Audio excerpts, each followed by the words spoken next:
नमस्कार, मी निरंजन. EG न्यूजमध्ये आपल्या सर्वांचं मनःपूर्वक स्वागत.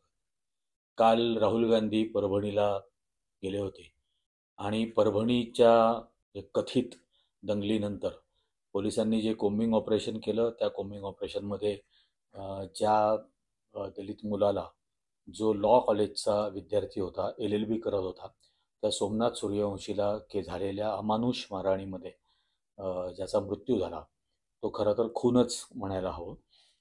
त्याच्या कुटुंबियांना, त्याच्या आईला राहुल गांधी भेटले. त्याच्यानंतर तिथलेच आंबेडकरी समाजाचे जे खूप प्रमुख नेते होते, विजयदादा, त्यांच्याही घरी जाऊन त्यांच्याही कुटुंबियांची राहुल गांधींनी भेट घेतली. त्यावेळेला त्या दंगलीमध्ये, मारहाणीमध्ये इतर अनेक जण जखमी झाले. त्या पोलिसांच्या मारहाणीमध्ये त्या जखमींना सुद्धा राहुल गांधींना, काही जणांना भेटता आलं आणि ते संपूर्ण दृश्य खरं तर अतिशय हृदयद्रावक आहे. म्हणजे त्या मातेचा, माऊलीचा जो आक्रोश आहे तिथं, म्हणजे हा लॉ कॉलेजचा विद्यार्थी, अत्यंत अभ्यासू, पुण्यामध्ये नोकरी करत होता, परभणीला लॉ करत होता, लॉच्या परीक्षेसाठी म्हणून परभणीला आला होता, जो त्या आंदोलनाच्या वेळेला रस्ता रोको केलं, त्या रस्त्यावरती बसलेला हातामध्ये वही पेन घेऊन, म्हणजे हातामध्ये वही पेन घेऊन रास्ता रोकोला बसलेला हा दंगलखोर म्हणायचं का? त्याला पोलिसांनी पकडलं आणि त्याला इतकी अमानुष मारहाण केली की त्याचा जो प्रिलिमिनरी पहिल्यांदा पोस्टमॉर्टम रिपोर्ट आला, त्यातही असं म्हटलं की शरीरावरती त्याच्या मल्टिपल इंजुरीज आहेत आणि त्या मल्टिपल इंजुरीजमुळे बसलेल्या शॉकनी त्याचा मृत्यू झाला, हे त्याच्यातही म्हटलेलं आहे. आता हे राहुल गांधी तिथं गेले, त्याची बॅकग्राऊंड ही आहे की त्याच्या एक दिवस आधी महाराष्ट्राचा आता जो मुख्यमंत्री झाला आहे, देवेंद्र फडणवीस, त्यांनी विधानसभेत भाषण करताना इतकं धादांत खोटारडं भाषण केलं.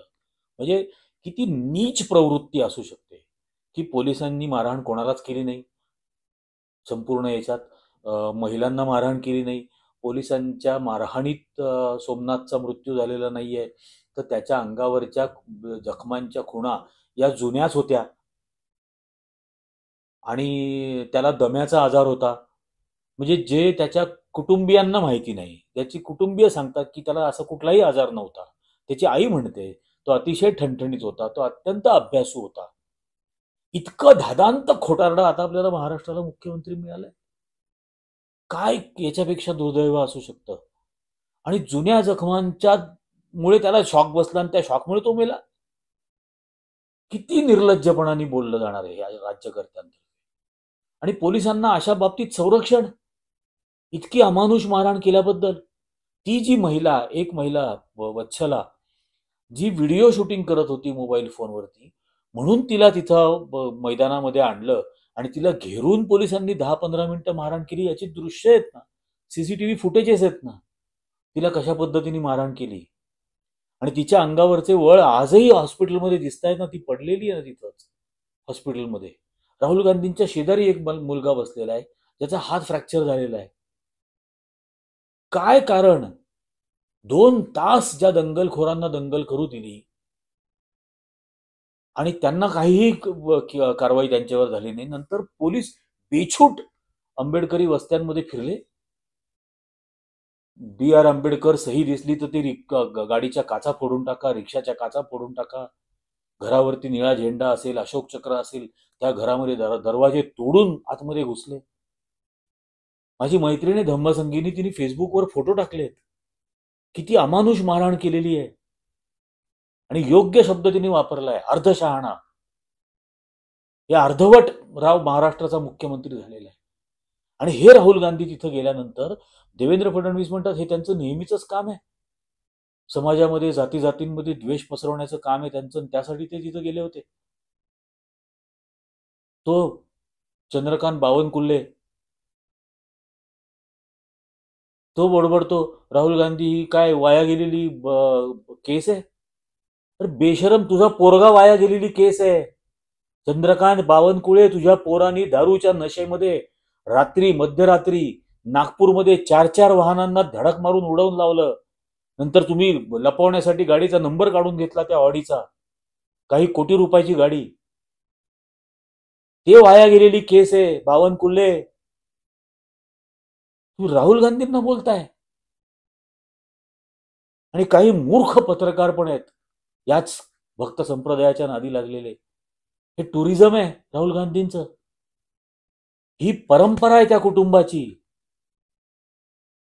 आणि या विचारधारेची परंपरा आहे. या देशामध्ये ज्या वेळेला धार्मिक द्वेष तुम्ही पसरवला, देशाची फाळणी झाली त्या द्वेषापोटी, तो धार्मिक द्वेष सावरकरांनी पसरवायला सुरुवात केली आणि त्या देशाची फाळणी झाल्यानंतर ज्या दंगली उसळल्या देशामध्ये, त्या नौखालीमध्ये महात्मा गांधी टुरिझमला गेले नव्हते. त्या पीडितांच्या डोळ्यातले अश्रू पुसायला गेले होते. ती दंगल शांत करायला गेले होते. आमरण उपोषण केलं, नौखालीत केलं, बंगालमध्ये केलं, दिल्लीमध्ये केलं, शांतता प्रस्थापित व्हावी म्हणून. पंडित नेहरू गेले बिहारमध्ये. दिल्लीमधल्या दंगलींमध्ये पोलिसांचं कडं तोडून लोक गर्दीमध्ये घुसले. सुरा उगारलेल्या मुलाचा हात पाठीमागं धरला. स्वतःच्या जीवाची पर्वा नाही केली त्यांनी त्यावेळेला. इंदिरा गांधी म्हणजे ती 25 मे 1977 या देशातलं किंवा बिहारमधलं पहिलं दलित हत्याकांड झालं असेल त्यावेळेला. बेलची नावाचं गाव, या बेलची नावाच्या गावामध्ये 11 दलितांची हत्या झाली. हातपाय बांधले त्यांचे. त्यात एक महिला होती, देवकी पासवान तिचं नाव. या 11 जणांना हातपाय बांधून एका शेतामध्ये नेलं गेलं. पॉइंट ब्लँक रेंजनी त्यांना गोळ्या मारल्या गेल्या आणि आगीमध्ये फेकून दिलं. तिथं आग लावलेली होती ऑलरेडी गंजीला. त्या आगीमध्ये ही प्रेतं फेकून दिली आणि ही बातमी बाहेर पसरायला वेळ लागला. त्याच्यानंतर काही दिवसांमध्ये तिथून काही किलोमीटर अंतरावर असलेल्या बिहार शरीफमध्ये दंगल झाली. 4 जणांचा मृत्यू झाला त्या दंगलीत. आणि हे कळल्यानंतर इंदिरा गांधी तिथं आल्या. पंतप्रधान नव्हत्या, म्हणजे त्या खासदारही नव्हत्या. त्या बिहारला आल्या. बिहार शरीफला त्या 4ही मृत्युमुखी पडलेल्या लोकांच्या घरी जाऊन त्यांच्या कुटुंबाचं सांत्वन केलं. तिथून त्या बेलचीला जायला निघाल्या. हरनौट नावाचं मध्ये गाव लागतं.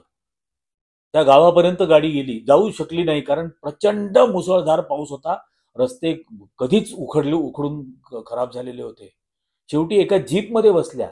त्या जीपला ट्रॅक्टरनी ओढायला सुरुवात केली.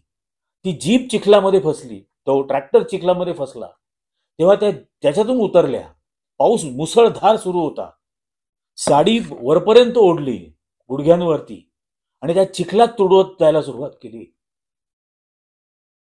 ते हे जात असताना एक हत्तीवाला चालला होता, हत्ती घेऊन. मोती त्या हत्तीचं नाव. त्यांनी विचारलं, त्या हत्तीवर बसल्या.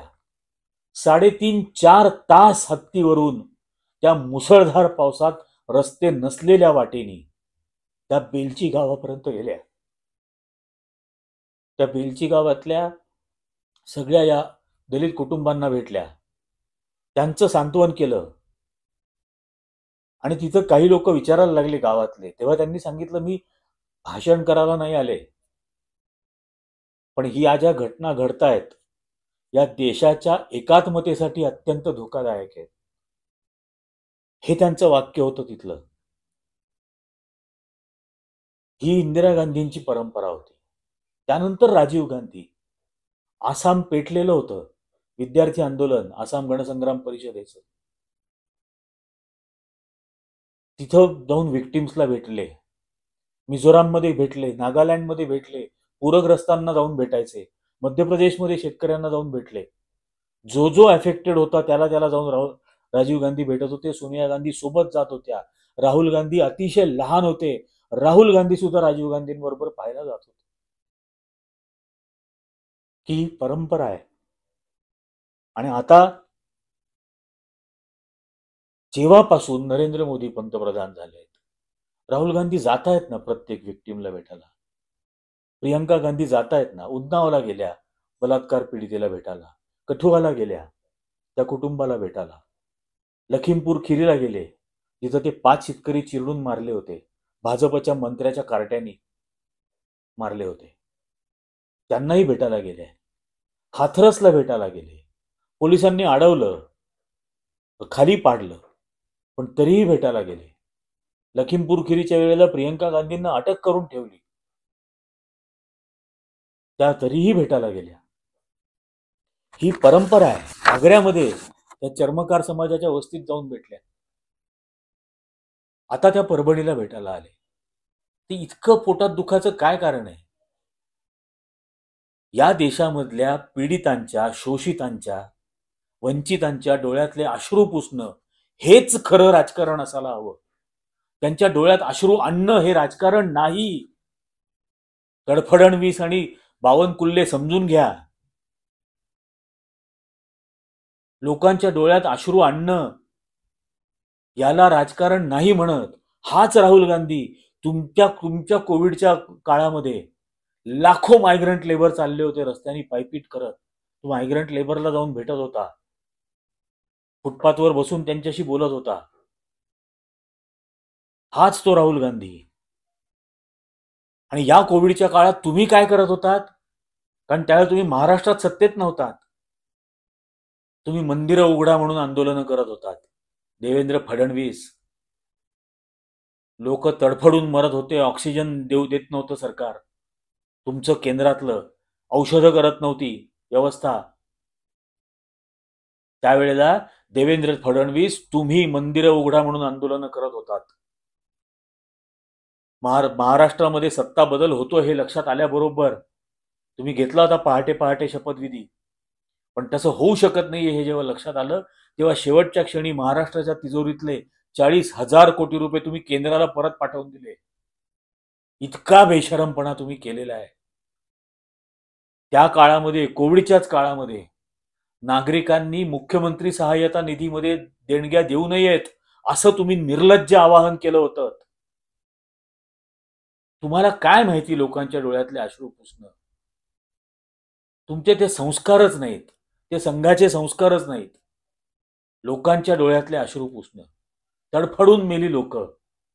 तुमचं केंद्र सरकार त्यावेळेला काय करत होतं? हा नरेंद्र मोदी काय करत होता त्यावेळेला? थाळ्या वाजवा, टाळ्या वाजवा, दिवे लावा, दिवे बंद करा, हा बिंडोकपणा करत होता. नॉन बायोलॉजिकल प्राणी. आणि तो नाही, मला तर आता शंका आहे तुम्ही सगळे नॉन बायोलॉजिकल आहात. कारण बायोलॉजिकल माणसाला हृदय असतं, मेंदू असतो, त्याला वेदना होतात, त्याला यातना होतात, त्याला दुःख होतं. तुम्हाला याच्यातलं काहीच नाहीये. फडणवीस, तुम्ही सुद्धा नॉन बायोलॉजिकल आहात. तुम्हाला बायोलॉजिकल माणसाचे संघर्ष, कष्ट, दुःख, हाल, अपेष्टा याच्याशी तुम्हाला काहीही घेणं देणं नाहीये. हेच सतत सतत याच्यातून दिसतंय. आणि ऑक्सिजनचे सिलेंडर्स मिळू देत नव्हते. रेमडेसिवीर त्याचा उपाय होता का माहित नाही, पण लोकांना तो आधार वाटत होता. तुमची लोक त्याचा काळा बाजार करत होते. काळा बाजार करणाऱ्यांना पकडलं तेव्हा फडणवीस तुम्ही गेला होतात मध्यरात्री पोलीस स्टेशनला त्याला सोडवायला. काहीतरी तर लाजा बाळगाव. 1.5-2 वर्ष होत आली, तुमच्या देशातलं मणिपूर हे राज्य जळून खाक होत आहे. आता जळून खाक होत आहे. महिलांवर बलात्कार काय चालू आहे, रस्त्यावरून नग्न धिंड काढणं काय चालू आहे, लष्कराची हत्यारं चोरणं काय चालू आहे, ड्रोननी बॉम्बफेक करणं काय चालू आहे, माणसं मारली जात आहेत. आणि तुमच्यातला एकही दिवटा तिथं जाऊ इच्छित नाही. तिथल्या एकाच्याही डोळ्यातले अश्रू पुसण्याची तुमच्या मनात भावना सुद्धा येत नाही. निर्दयी, निष्ठुर राज्यकर्ते आहात तुम्ही, अत्यंत निर्दयी. आणि म्हणून तुम्हाला हा सामान्य माणसाचा आक्रोश कळत नाहीये. हे जे तुम्ही करू पाहताय, जे परभणीत तुम्ही केलं, दलित समाजाला टार्गेट करून एकाचा बळी घेतलात आणि दुसरा त्याच आंदोलनामध्ये सहभागी म्हणून त्यांचा नेता विजयदादा तिथं वारले. बीडमध्ये तुम्ही काय केलं? बीडमध्ये देशमुख, संतोष देशमुख, त्याची कशा भयंकर प्रकारे निर्घृण हत्या झाली. पोस्टमॉर्टम करणाऱ्या डॉक्टरनी सांगितलं की इतकं भयंकर आम्ही कधीच बघितलं नव्हतं. छातीवरती उड्या मारल्या आणि बरगड्यात तुटून, पिंजरा छातीचा तुटून फुफ्फुसात घुसला. ओ, काय अमानुषपणा आहे हा तुमच्या लोकांचा. आणि कोणाला आतापर्यंत तुम्ही अटक केली? कोणालाच नाही. तो जो कोण कराड आहे त्याच्याशिवाय धनंजय दादाचं पान हलत नाही, त्या मुंडे बोलतात. त्याची बहीण काय आहे? म्हणजे तुम्हाला या महाराष्ट्रातल्या दलित समाजाला, मराठा समाजाला आणि शेतकऱ्यांना तुम्हाला ही वॉर्निंग द्यायची आहे का, की अशा पद्धतीने येणाऱ्या काळामध्ये तुमची आंदोलनं चिरडून टाकली जातील, माणसं मारून टाकली जातील? हा इशारा देऊ पाहताय तुम्ही? हे जे ढोंग लावलंय तुम्ही, काल आम्ही तो भाग केला, जनसुरक्षा कायदा. बेकायदेशीर संघटना असेल तर असं करू, बेकायदेशीर बैठक असेल तर असं करू, संघटनाच्या कामाला तुम्ही जागा पुरवा. याच्यामध्ये सर्वात पहिले कुठली संघटना येते माहितीये का? राष्ट्रीय स्वयंसेवक संघ ही या देशातली सर्वात मोठी बेकायदेशीर संघटना आहे. हिची कुठेही नोंदणी झालेली नाही. हिच्या एकाही बैठकीचं इतिवृत्त तयार होत नाही. हिच्या एकाही मेंबरशिपची पावती दिली जात नाही. हिला मिळणाऱ्या एकाही देणगीची पावती तयार होत नाही. हिच्या बँक अकाउंटमध्ये कुठल्याही प्रकारचं क्लॅरिफिकेशन नाही. अत्यंत बेकायदेशीर संघटना. शस्त्र प्रशिक्षण देते, हत्यार चालवाचं प्रशिक्षण देते, या देशाच्या संविधानाच्या विरोधामध्ये लोकांमध्ये राग निर्माण करते. सर्वात पहिल्यांदा हा जनसुरक्षा जर कायदा आणला तर सर्वात पहिले RSS वरती बंदी घाला आणि प्रत्येकाला तुरुंगात ठेवा. म्हटलंय ना तुम्ही की 2 लाख रुपये दंड, 3 वर्ष तुरुंगवास. प्रत्येक संघाच्या स्वयंसेवकाला तुरुंगात घाला. आणि माझं तर सगळ्यांना आवाहन आहे, यांनी जर कायदा आणलाच तर सर्वात पहिले पोलीस स्टेशन्सवरती मोर्चे घेऊन जा आणि कंप्लेंट करा RSSच्या विरोधात. हजारोनी कंप्लेंट दाखल करा की ही बेकायदेशीर संघटना आहे. या देशातल्या सामान्य माणसाला तुम्ही चिरडून मारता. लखीमपूर खिरीमध्ये पोलिसांच्या लाठीमारामध्ये मारता, अमानुष मारहाण करून. बीडमध्ये छातीवरती उड्या मारून फासाळ्या तोडून टाकता. परभणीमध्ये. आणि त्याच्यावरती याच्यावर बोलायचं नाही म्हणून तुम्ही असले कायदे करणार? अत्यंत निर्दयी आणि अमानुष ही सरकार बनलेलं आहे. आणि या पीडितांचे अश्रू पुसायला कोणीतरी जातो, तुमचा खोटारडेपणा उघडा पाडतो, म्हणून तुम्ही त्याच्याबद्दल असं बोलता? या थराला नेली तुम्ही तुमचं राजकारण. याच राहुल गांधींच्या बापानी, राजीव गांधींनी ट्रीटमेंट केली म्हणून अटल बिहारी वाजपेयींचा प्राण वाचला. तुम्ही तर अटल बिहारींचा मृत्यू सुद्धा लपवून ठेवला 2 दिवस, कारण 15 ऑगस्टला लाल किल्ल्यावर भाषण करायचं होतं. इतकं तर आहे. आत्ता ढोंग केलं, त्या संसदेच्या इथं खाली पडलं ना ICU, तो प्रताप सारंगी, त्याला ऍडमिट करायला लागलं म्हणून राजनाथ सिंग तिथं भेटायला जातात. नरेंद्र मोदी फोन करतो त्यांना. आणि त्याच एम्समध्ये ICU मध्ये तुमचे लालकृष्ण अडवाणी ऍडमिट आहेत, त्यांचं तोंडही बघायला गेला नाही. अर्थात ही लालकृष्ण अडवाणींनी स्वकष्टाने कमावलेली कर्माची फळं आहेत. पण तुम्ही अमानुष आहात. तुम्ही फक्त नागरिकांच्या प्रती नाही, तुमच्याही नेतृत्वांबद्दल तुम्ही किती कृतज्ञ आहात हे याच्यातून दिसतं. तुम्ही किती नृशंस, निर्घृण, क्रूर आणि अमानुष आहात हेच फक्त दाखवताय या सगळ्या भागातून. माझी दर्शकांना विनंती आहे की आजही लक्षात घ्या कुठे आलेलो आहोत आपण. हा जो सगळा मध्यमवर्गीय क्लास या मूर्खांच्या नादी लागला होता, संघाच्या आणि भाजपच्या, आज कुठं आणून ठेवलंय तुम्हाला त्यांनी, याचा विचार करा. आजच्या EG न्यूजच्या भागात इतकंच. आणि EG न्यूजचे व्हिडिओज जास्तीत जास्त जणांना शेअर करा, जास्तीत जास्त जणांना सबस्क्राईब करा सांगा, आणि जास्तीत जास्त जणांनी हे व्हिडिओज लाईक करा. धन्यवाद.